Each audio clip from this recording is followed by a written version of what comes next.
Himalayan gypsy എന്ന പുസ്തകത്തിന്റെ author Prashant Rishikesh ആണ് ഇപ്പൊ നമ്മുടെ കൂടെ ഷോയിൽ ജോയിൻ ചെയ്തിരിക്കുന്നത്. എന്റെ ഒരു ഡൗട്ട് എന്താണെന്നറിയോ, 3 തവണ ഹിമാലയത്തിലേക്ക് നടത്തിയ യാത്രകളുടെ അനുഭവങ്ങളൊക്കെയാണ് ഈ പുസ്തകത്തിലുള്ളത്. പക്ഷെ നമുക്ക് ഇതൊക്കെ ഓർത്തോർത്ത് എഴുതുക എന്നുള്ളത് അത്ര പോസിബിൾ ആണോ? യാത്രയിൽ കണ്ട ഓരോ മൊമെന്റും ഒക്കെ അങ്ങനെ ഓർത്തിരിക്കാൻ പറ്റും? ഇത് നമ്മള് യാത്ര ചെയ്യുമ്പോൾ തന്നെ ചെറിയ ചെറിയ കുറിപ്പുകൾ സൂക്ഷിക്കാറുണ്ട്.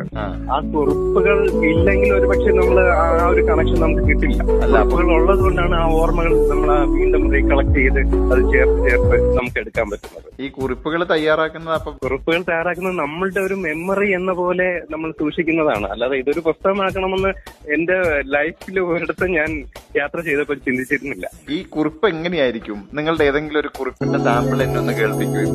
ഞാൻ എങ്ങനെ ആ ഒരു സ്ഥലത്ത് എത്തിപ്പെട്ടു എന്നുള്ളൊരു, കാരണം നമ്മൾ പ്രതീക്ഷിക്കാത്ത ഒരു സ്ഥലത്തിലൂടെ ആയിരിക്കും നമ്മൾ അവിടെ എത്തുന്നത്. എവിടെയെങ്കിലും അത് നോട്ട് ചെയ്യും. മൗണ്ടൻ സ്കാൾ എന്നുള്ള ഒരു പ്രക്രിയയുണ്ട്. നമ്മൾ അറിയാതെ നമ്മളെ വലിച്ചുകൊണ്ട് പോകും. വേറെ ഒന്നും ചിന്തിക്കില്ല. ഫാമിലിയെ കുറിച്ചോ ഫ്രണ്ട്സിനെ കുറിച്ചോ നമ്മൾ വന്ന വഴികളെ കുറിച്ചോ അങ്ങനെയൊക്കെ ഉള്ളത് എവിടെയെങ്കിലും നോട്ട് ചെയ്യണം, അങ്ങനെ ഒരു ആഗ്രഹം തോന്നാറുണ്ട്. അങ്ങനെ എഴുതി വെക്കാറുണ്ട്. അങ്ങനത്തെ അനുഭവങ്ങളാണ് കൂടുതലും എന്റെ ഈ പുസ്തകത്തിൽ വന്നിട്ടുള്ളത്. That's great. ഇത് സൂപ്പർ ഹിറ്റ്സ് 93.5 റെഡ് എഫ്എമ്മിലെ മോർണിംഗ് നമ്പർ 1 ഷോ ആണ് കേട്ടുകൊണ്ടിരിക്കുന്നത്. ഞാൻ അജയ് മുസാഫിറാണ് കൂടെ. കേൾക്കൂ കേൾക്കൂ, കേട്ടുകൊണ്ടേയിരിക്കൂ.